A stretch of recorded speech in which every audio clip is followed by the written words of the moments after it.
여러분 안녕하세요. 함께하는 노년건강 채널에 오신 것을 진심으로 환영합니다. 혹시 새벽 3시 또 다시 눈을 뜨신 적 있으신가요? 모두가 깊은 잠에 빠져 있을 그 시간, 혼자 깨어 거실을 서성이며 시계를 바라보는 순간이 익숙하신가요? 단순히 나이가 들어서 그렇다고 생각하셨다면 지금부터 들으실 이야기는 그 생각을 완전히 뒤흔들 것입니다. 오늘 우리는 뇌졸중과 치매, 그리고 조용히 생명을 갉아먹는 수면 부족이라는 보이지 않는 적에 대해 이야기하려고 합니다. 잠을 잘 자지 못한다는 것, 그것이 어떻게 서서히 우리 몸을 무너뜨리는지, 그리고 그것을 막기 위해 지금 당장 무엇을 바꿔야 하는지를 밝혀드리겠습니다. 긴장감을 늦추지 마세요. 지금부터의 이야기는 당신의 밤을, 그리고 당신의 인생을 바꾸게 될지도 모릅니다. 새벽에 자주 깨는 현상이 단순한 노화의 일부라고 생각한다면 그것은 위험한 오해일 수 있습니다. 많은 사람들이 나이가 들면 자연스럽게 수면의 질이 떨어지고 새벽에 눈을 뜨게 되는 것이 당연하다고 여기지만 이 현상은 때로는 건강을 위협하는 중대한 신호일 수 있습니다. 실제로 최근의 연구에 따르면 만성적인 수면 부족은 뇌졸중의 위험을 3배, 치매 발병률을 2배 반까지 높인다고 밝혀졌습니다. 이는 단순한 불편함을 넘어서 생명을 위협할 수 있는 수준입니다. 72세의 이문석 할아버지는 최근 새벽 4시경 화장실에서 쓰러져 응급실로 실려갔습니다. 다행히 배우자의 빠른 발견 덕분에 생명은 건졌지만 그 원인은 놀라웠습니다. 할아버지는 무려 3년간 하루에 2시간도 제대로 잠을 자지 못한 채 밤마다 뒤척이며 새벽에 거실을 서성였습니다. 처음에는 그저 나이 탓이라 여기고 대수롭지 않게 넘겼지만 시간이 지날수록 증상은 악화되었습니다. 밤 11시에 누워도 잠은 쉽게 들지 않았고 겨우 잠이 들더라도 새벽 2, 3시면 어김없이 눈이 떠졌습니다. 화장실에 가고 싶어서 깬 것이 아니라 그냥 눈이 번쩍 떠졌고 그 이후로는 다시 잠들지 못한 채 온갖 걱정이 머릿속을 떠돌았습니다. 건강보험료는 제때 냈는지, 아들 직장은 괜찮은지, 병원 예약은 몇 시였는지 걱정이 꼬리에 꼬리를 물고 이어졌습니다. 배우자 역시 옆에서 뒤척이는 소리, 한숨 쉬는 소리에 잠을 설치게 되었고 부부 모두 예민해져 사소한 일로도 자주 다투게 되었습니다. 이문석 할아버지의 혈압은 220에 140까지 치솟았고 혈당 수치는 400을 넘나들었으며 스트레스 호르몬인 코르티솔은 정상 수치의 5배에 육박했습니다. 검사를 해보니 뇌의 혈관 곳곳에 미세한 경색이 있었고 심장에는 부정맥도 진행되고 있었습니다. 의학적으로는 언제라도 대형 뇌졸중이 올 수 있는 위험 상태였습니다. 할아버지는 물었습니다. 정말 잠을 못 자는 것이 이렇게 무서운 건가요? 저는 단호하게 대답했습니다. 잠을 못 자는 것은 조용한 살인자입니다. 서서히 생명을 갉아먹는 무서운 병입니다. 하지만 희망은 아직 있었습니다. 할아버지는 응급처치 후 의식을 되찾았고 저희가 제안한 수면치료 프로그램에 참여하기로 결심하셨습니다. 그리고 그 순간부터 진정한 변화가 시작되었습니다. 수면 부족이 단지 피로를 유발하는 사소한 문제라고 생각한다면 그것은 매우 위험한 착각입니다. 만성적인 수면 부족은 우리 몸 전체 시스템을 서서히 무너뜨리는 조용한 파괴자입니다. 우선 수면이 부족하면 자율신경계가 심각하게 손상됩니다. 자율신경계는 우리 몸의 혈압, 심박수, 호흡, 체온, 소화 등을 조절하는 중요한 시스템인데 잠을 제대로 자지 못하면 교감신경이 과도하게 활성화되고 부교감신경은 억제되어 항상 전투 모드로 유지됩니다. 이러한 상태가 지속되면 스트레스 호르몬인 코르티솔이 밤에도 계속 분비되고 이는 고혈압과 고혈당을 유발하며 면역력을 저하시킵니다. 실제로 이문석 할아버지의 경우처럼 수면 부족으로 인해 혈압이 220까지 상승하고 혈당은 400을 넘으며 뇌와 심장에 직접적인 손상을 입는 사례가 흔하게 보고되고 있습니다. 수면이 부족하면 뇌의 해마와 전전두엽이 기능을 제대로 하지 못하게 되는데 이는 기억력 감퇴와 집중력 저하, 감정 조절 능력 상실로 이어집니다. 장기적으로는 치매 위험이 비약적으로 증가하며 뇌졸중의 가능성도 높아집니다. 더욱 심각한 점은 이런 변화들이 서서히 그리고 조용히 진행된다는 것입니다. 사람들은 본인의 몸이 무너지고 있다는 사실조차 자각하지 못한 채 하루하루를 버티며 살아가게 됩니다. 또 수면 부족은 염증 반응을 촉진하여 관절염, 당뇨, 심혈관 질환 등의 만성 질환을 유발하거나 악화시킵니다. 이는 단순히 피곤한 것이 아니라 명백한 생리적 손상이며 현대 의학에서는 이를 만성 수면 결핍 증후군이라는 용어로 정의하기도 합니다. 잠은 단순한 휴식이 아니라 생명 유지에 필수적인 치유의 시간이며 제대로 된 수면 없이는 어떤 치료도 완전할 수 없습니다. 수면 부족은 단지 오늘 하루를 피곤하게 만드는 것이 아니라 내일의 건강을 갉아먹고 인생의 질을 근본적으로 추락시키는 무서운 질환입니다. 잠을 잃는 것은 곧 건강과 생명을 잃는 것과도 같습니다. 따라서 수면의 문제는 단순히 개인적인 습관이나 나이 탓으로 넘길 것이 아니라 반드시 해결해야 할 중요한 의학적 과제로 인식되어야 합니다. 많은 사람들이 나이가 들면 잠이 줄어드는 것을 당연하게 여기지만 실제로는 뇌의 생물학적 구조와 기능의 변화가 깊은 관련이 있습니다. 특히 우리 뇌의 중심에 위치한 시상하부라는 기관은 체온, 호르몬, 수면 리듬 등을 조절하는 생체 시계의 역할을 합니다. 젊을 때는 이 시상하부가 외부 환경의 변화에 민감하게 반응하여 해가 지면 멜라토닌이라는 수면 호르몬을 분비하게 되는데 이 멜라토닌이 우리 몸에 이제 잠잘 시간이다라는 신호를 전달합니다. 하지만 60대 이후부터는 시상하부의 신경세포들이 점차 손상되기 시작하고 이로 인해 멜라토닌 분비량이 급격히 줄어듭니다. 실제로 수많은 임상 데이터를 분석해보면 65세 이상의 노인들은 20대 청년에 비해 멜라토닌 수치가 3분의 1을 겨우 넘는 수준에 불과합니다. 이처럼 호르몬 분비의 변화는 잠드는 데 걸리는 시간을 길게 만들고 한밤중에 쉽게 깨어나도록 만듭니다. 그러나 이것이 전부는 아닙니다. 나이가 들면서 수면의 질 자체도 변화하게 됩니다. 수면은 얕은 수면에서 깊은 수면으로 이어지는 여러 단계로 구성되는데 그 중에서도 3단계와 4단계는 우리가 말하는 깊은 잠, 즉 회복 수면입니다.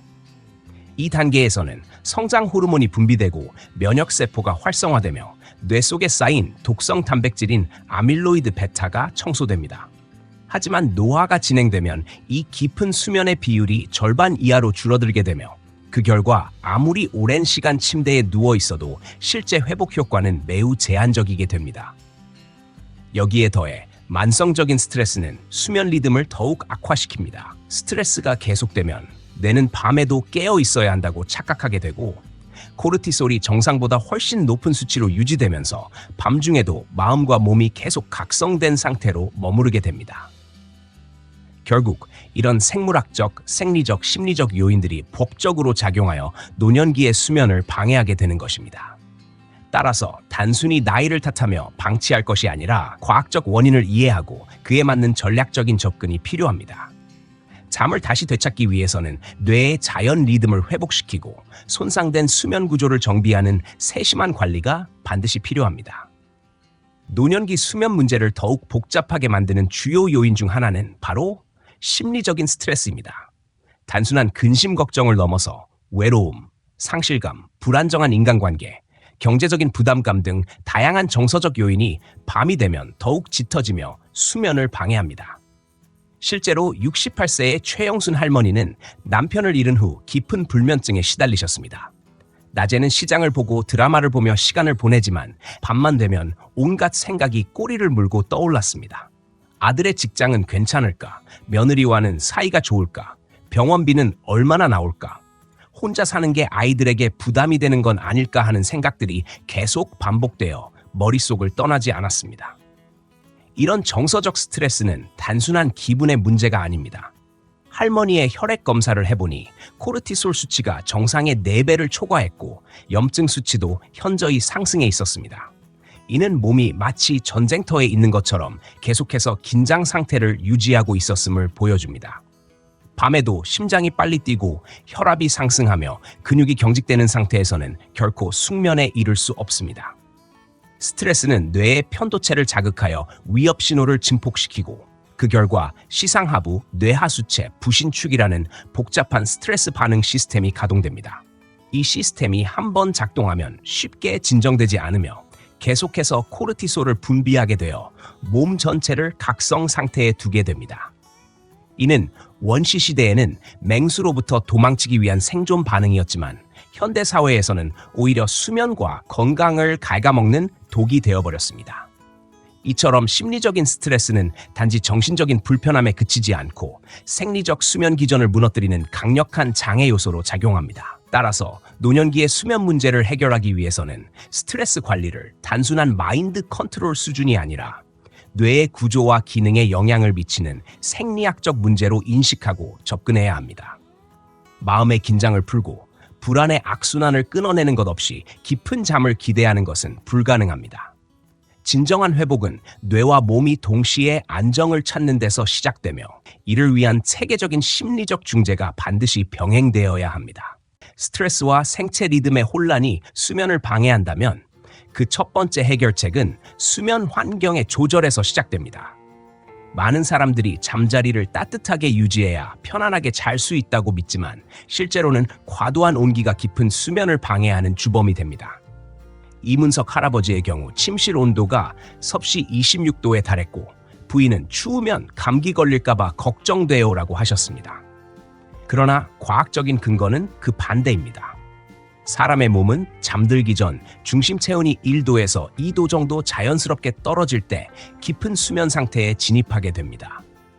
이는 수백만 년에 걸친 인류 진화의 결과로 해가 지고 기온이 떨어지면 자연스럽게 졸음이 오는 유전적 메커니즘이 우리 몸에 남아있기 때문입니다. 하버드 의과대학에서 15년간 진행된 추적 연구에 따르면 섭씨 18도에서 20도 사이의 서늘한 환경에서 수면을 취한 사람들은 따뜻한 환경에서 잔 사람들보다 깊은 수면 시간이 3배나 길었습니다.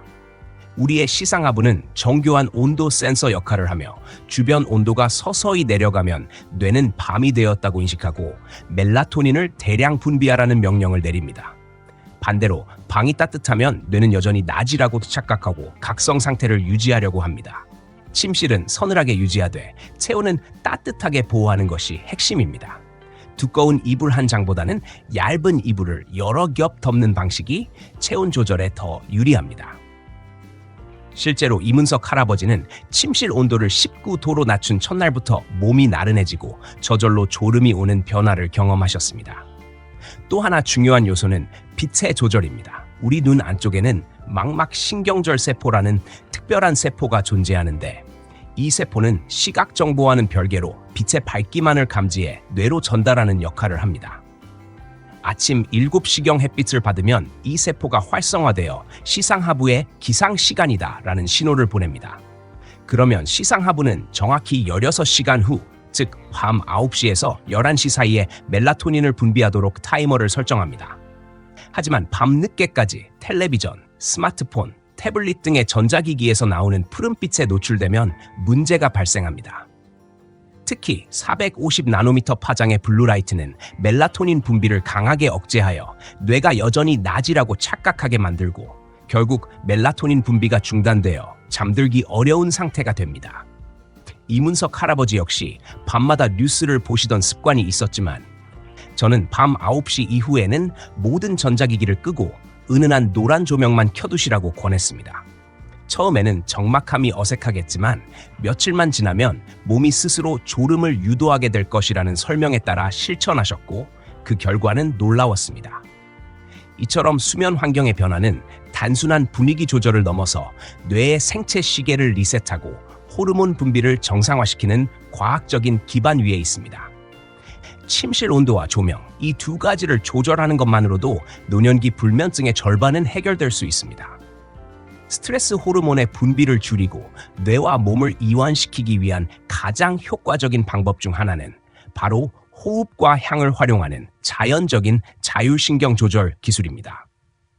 최영순 할머니의 사례에서도 확인할 수 있듯이 심리적인 스트레스는 코르티솔 수치를 비정상적으로 높이며 온몸을 전투 상태로 몰아넣습니다. 이럴 때 필요한 것은 약이 아니라 신경계를 진정시키는 자가 조절 능력을 회복하는 것입니다. 저는 할머니께 특별한 호흡법을 알려드렸습니다. 코로 천천히 4초 동안 숨을 들이마시고 7초 동안 숨을 멈춘 후 8초 동안 입으로 천천히 내쉬는 478 호흡법이었습니다. 처음에는 어색하고 믿기 어려웠지만 이 단순한 호흡에는 과학적으로 입증된 놀라운 효과가 숨어 있습니다. 긴 호기, 즉 길게 내쉬는 숨은 부교감 신경을 자극하여 심박수를 낮추고 혈압을 안정시키며 근육의 긴장을 풀어줍니다. 동시에 뇌에서부터 시작해 목, 가슴, 복부를 따라 이어지는 미주신경이 활성화되면서 세로토닌 분비가 증가하고 코르티솔 분비가 억제됩니다. 실제로 할머니는 이 호흡법을 10번 정도 반복한 후 몸이 무거워지고 마음이 차분해지며 30분 만에 깊은 잠에 들었다고 하셨습니다. 이처럼 호흡은 뇌와 몸의 스위치를 동시에 내리는 천연 진정제입니다. 여기에 더해 저는 라벤더 향을 활용해 보시라고 권유했습니다. 라벤더 오일 한두 방울을 베개에 떨어뜨리는 것만으로도 뇌의 변연계를 자극하여 뇌파를 안정적인 알파파 상태로 전환시키고 코르티솔 수치를 23% 이상 낮춘다는 연구 결과가 있습니다. 라벤더의 주요 성분인 리날룰은 후각신경을 통해 단 30m초 만에 뇌에 도달해 감정 조절의 중심인 변연계를 직접 자극하며 이는 과학과 전통의 교차점에 있는 치료 방법이라 할 수 있습니다. 최영순 할머니는 이 향을 맡으면서 어린 시절 할머니 댁에서 자던 평화로운 기억이 떠올랐다고 하셨습니다. 향이 단순한 냄새를 넘어 기억과 감정을 치유하는 통로가 된 셈입니다. 이처럼 호흡과 향은 누구나 쉽게 실천할 수 있고 특별한 장비나 약물 없이도 신경계를 진정시키며 깊은 수면으로 이끄는 강력한 수단입니다. 중요한 것은 꾸준함이며 익숙해질수록 몸이 빠르게 반응하기 시작합니다. 잠들기 전 단 10분만이라도 이 시간을 온전히 나 자신에게 집중하며 호흡하고 향을 맡는다면 그날 밤은 훨씬 고요하고 깊은 휴식이 될 것입니다. 심리적인 불안과 걱정이 밤마다 반복적으로 떠오르는 것을 막기 위한 또 하나의 강력한 방법은 바로 걱정 일기 쓰기입니다. 최영순 할머니는 밤이 되면 끊임없이 이어지는 걱정으로 인해 잠을 이루지 못했습니다. 아들의 직장 문제, 며느리와의 관계, 병원비 부담, 외로움에 대한 두려움 등 낮 동안에는 잘 버티던 생각들이 밤이 되면 통제할 수 없을 만큼 커졌습니다. 저는 할머니께 침대 옆에 작은 수첩을 두고 머릿속에 떠오르는 걱정을 키워드 형태로 간단히 적어보시라고 권유했습니다. 처음에는 글을 써서 뭐가 달라지겠어요 라며 반신반의하셨지만 며칠 지나지 않아 놀라운 효과를 경험하셨습니다. 걱정을 종이에 적는 순간 뇌가 이 문제는 처리되었다고 인식하며 해당 생각을 더 이상 반복하지 않게 되는 것입니다. 이는 심리학에서 자이가르닉 효과로 불리는 현상과 관련이 있습니다. 우리 뇌는 완료되지 않은 과제나 해결되지 않은 문제를 계속해서 생각하려는 경향이 있는데 그것을 외부에 기록하는 것만으로도 일시적인 완결감을 느끼며 심리적 안정을 찾게 됩니다. 최영순 할머니는 걱정을 적어두면 잊어버리지 않을 거라는 안도감이 생겨요. 그러고 나면 자연스럽게 생각을 놓을 수 있게 돼요 라고 말씀하셨습니다. 다음 날 아침에 수첩을 보면 밤새 고민했던 문제들이 별것 아닌 사소한 일처럼 느껴져 스스로도 놀라게 된다고 하셨습니다. 이는 뇌의 전전두엽 기능이 낮에는 활성화되어 논리적 사고와 문제 해결이 가능하지만 피로가 쌓이고 밤이 되면 기능이 저하되면서 감정적인 사고가 지배하게 되는 원리와 맞닿아 있습니다. 따라서 밤에 떠오르는 걱정들은 실제보다 더 커지고 복잡하게 느껴지며 그로 인해 수면은 더욱 방해를 받게 됩니다. 걱정 일기 쓰기는 단순한 글쓰기 이상의 효과를 지니며 불안의 악순환을 차단하고 심리적 주도권을 회복하는 중요한 수단이 됩니다. 이는 비용도 들지 않고 특별한 기술도 필요하지 않으며 누구나 오늘 밤부터 실천할 수 있는 가장 현실적이고 효과적인 수면 관리 전략 중 하나입니다. 작은 수첩과 펜 하나만으로 우리는 뇌를 안심시키고 평화로운 밤을 맞이할 수 있습니다. 중요한 것은 걱정을 없애는 것이 아니라 걱정에 휘둘리지 않고 그것을 밖으로 꺼내어 안전하게 정리하는 습관을 들이는 것입니다. 노년기의 수면 문제를 해결하기 위한 또 다른 핵심 전략은 바로 음식과 영양소를 활용한 자연요법입니다. 특히 약물 복용이 어려운 당뇨 환자에게는 부작용 없는 수면 보조 방법이 절실히 필요합니다. 74세의 강민철 할아버지는 고혈압, 당뇨, 고지혈증 등으로 이미 여러 가지 약을 복용하고 있었고 수면제까지 추가하면 위장이 견디지 못할 것 같다는 걱정을 하셨습니다. 그래서 저는 약물 대신 꿀과 천연 소금을 활용한 특별한 음료를 추천드렸습니다. 다만 할아버지는 당뇨가 있으셨기 때문에 꿀 대신 혈당에 영향을 주지 않는 천연 감미료인 스테비아를 사용하셨습니다. 이 음료는 미지근한 물 200ml에 스테비아 한 작은술과 히말라야 핑크 소금 4분의 1 작은술을 넣고 잘 저어 만든 후 잠들기 30분 전에 마시는 방식이었습니다. 많은 분들이 소금을 먹으면 혈압이 오르지 않느냐고 걱정하시지만 일반 정제 소금과 히말라야 소금 같은 천연 소금은 완전히 다릅니다. 천연 소금에는 마그네슘, 칼슘, 칼륨 등 80가지 이상의 미네랄이 함유되어 있어 오히려 신경을 진정시키고 혈압을 안정화시키는 데 도움을 줍니다. 특히 마그네슘은 자연의 신경 안정제로 불리며 근육 이완과 신경 전달에 핵심적인 역할을 합니다. 실제로 전 세계 노인의 70% 이상이 마그네슘 부족 상태라는 연구 결과도 있습니다. 이 음료를 마시기 시작한 지 5일 만에 강민철 할아버지는 놀라운 변화를 경험하셨습니다. 잠들기까지 걸리던 시간이 단축되었고 새벽에 깼을 때 다시 잠드는 데 걸리는 시간이 눈에 띄게 줄었습니다. 더 놀라운 점은 혈당 수치까지 안정되었다는 것입니다. 이는 과학적으로도 설명 가능합니다. 수면 부족은 인슐린 저항성을 높이고 혈당 조절을 어렵게 만들지만 충분한 수면은 호르몬 균형을 회복시켜 당 조절을 돕습니다. 이와 함께 저는 우유와 바나나를 함께 섭취하는 것도 추천드렸습니다. 우유에 들어있는 트립토판은 뇌에서 수면 유도 호르몬인 세로토닌과 멜라토닌으로 전환되지만 혼자서는 뇌혈관 장벽을 통과하기 어렵습니다. 이때 바나나의 탄수화물이 인슐린 분비를 촉진하고 인슐린은 트립토판의 경쟁자인 다른 아미노산들을 근육으로 보내어 트립토판이 단독으로 뇌에 도달할 수 있도록 도와줍니다. 바나나는 또한 마그네슘과 칼륨이 풍부하여 근육을 이완시키고 신경을 안정시키는 데도 탁월한 효과가 있습니다. 여기에 비타민 B6까지 더해져 트립토판의 대사를 원활하게 하며 수면 호르몬 생성을 촉진합니다. 마지막으로 견과류에는 멜라토닌이 직접 함유되어 있어 먹는 수면제라고 불릴 만큼 효과가 있으며 특히 타트체리에는 천연 멜라토닌이 풍부하게 들어 있습니다. 미국 루이지애나 주립대학교의 연구에 따르면 타트체리 주스를 2주 동안 섭취한 사람들의 수면 시간이 평균 85분이나 늘어났다고 합니다. 그러나 이러한 음식들도 섭취 시점이 매우 중요합니다.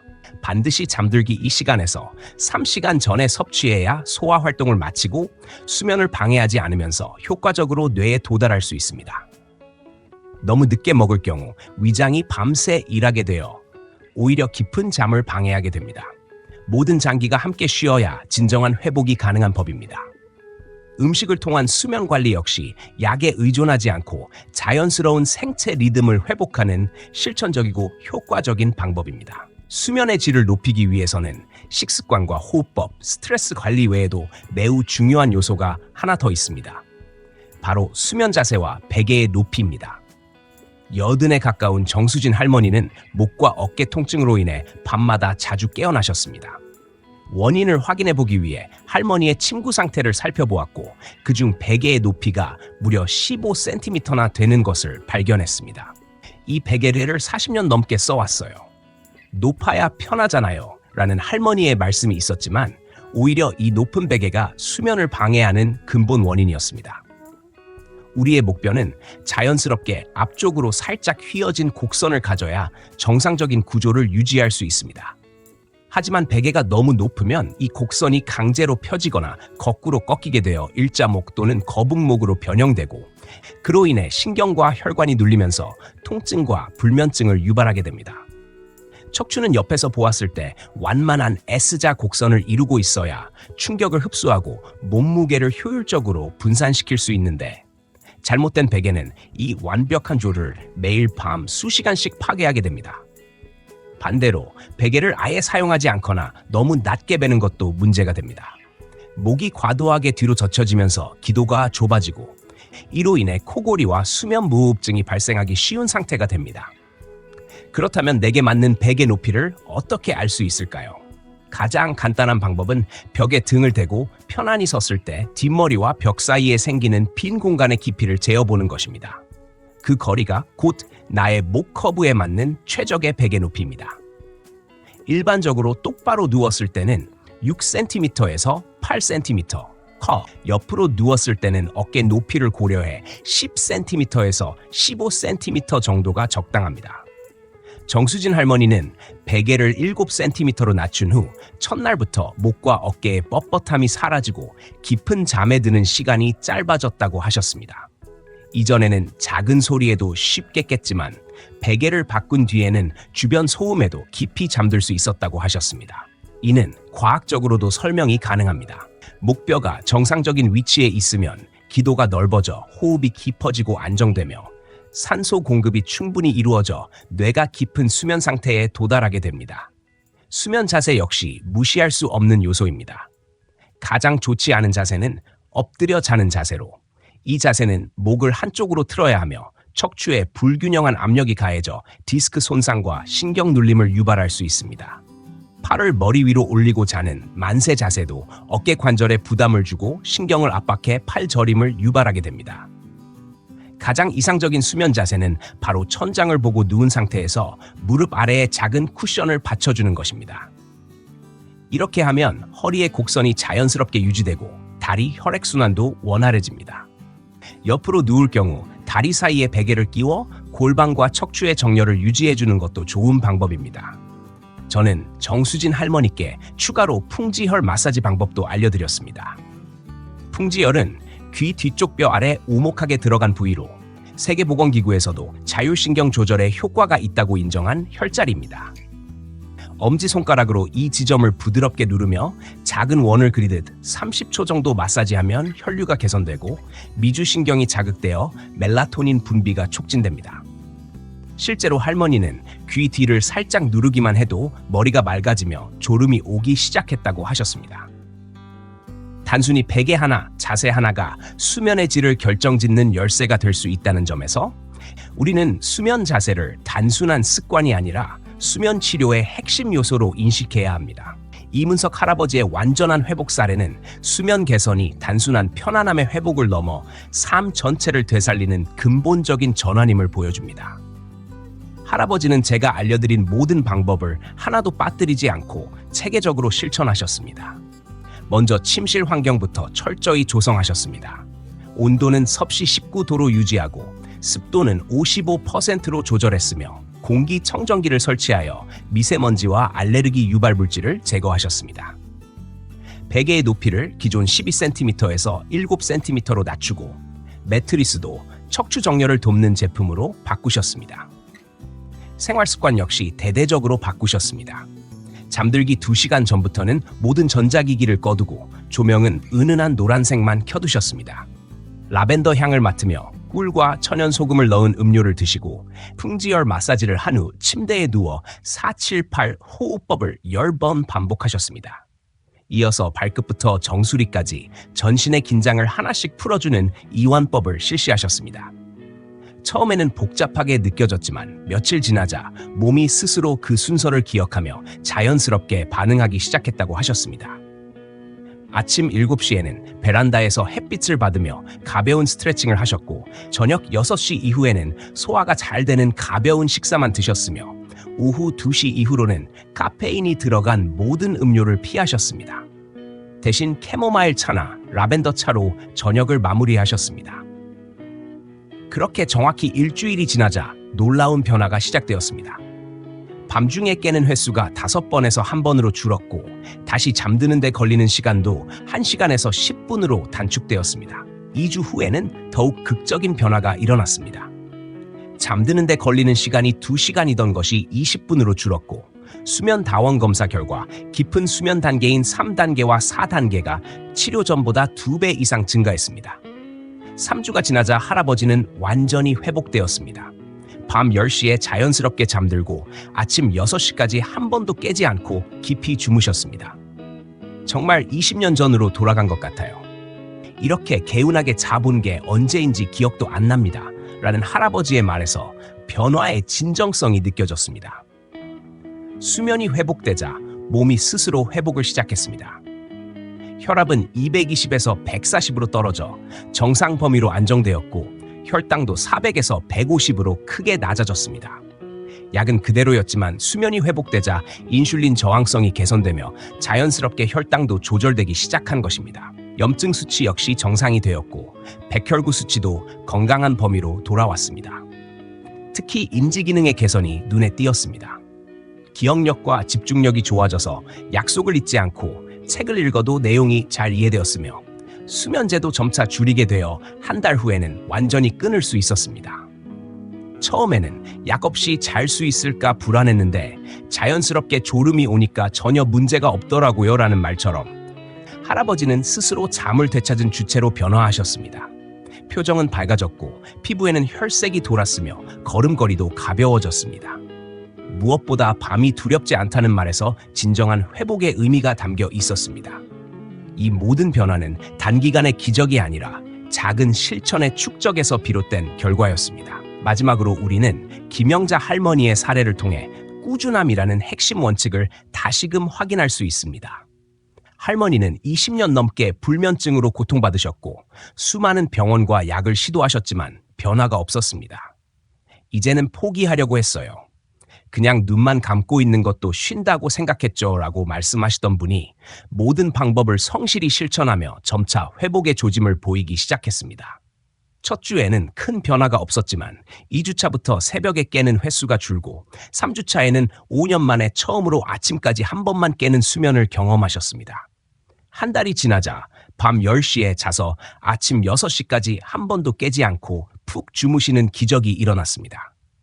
처음에는 꿈인 줄 알았어요. 몸도 안 아프고 머리도 맑고 다시 삶이 생긴 것 같아요 라는 말씀에서 회복의 감동이 전해졌습니다. 더 이상 사람 만나는 것도 귀찮아하던 할머니는 이웃들과의 교류를 즐기게 되었고 같은 아파트의 불면증 환자들에게 본인의 경험을 나누며 작은 변화의 전파자가 되셨습니다. 완벽함보다 중요한 것은 꾸준함입니다. 모든 것을 한꺼번에 하려 하지 말고 오늘 밤 단 하나라도 시작하는 것이 진정한 변화를 이끌어내는 첫 걸음입니다. 건강한 삶은 특별한 기술이 아니라 작지만 지속적인 실천에서 비롯됩니다. 지금 이 순간 시작하는 용기가 여러분의 밤을 바꾸고 삶을 바꾸게 될 것입니다. 지금까지 함께 해주셔서 감사합니다. 이 영상이 도움이 되셨다면 좋아요와 구독 부탁드리고 소중한 가족과 이웃에게도 꼭 공유해주세요. 함께하는 노년건강, 우리는 건강한 내일을 함께 만들어갑니다.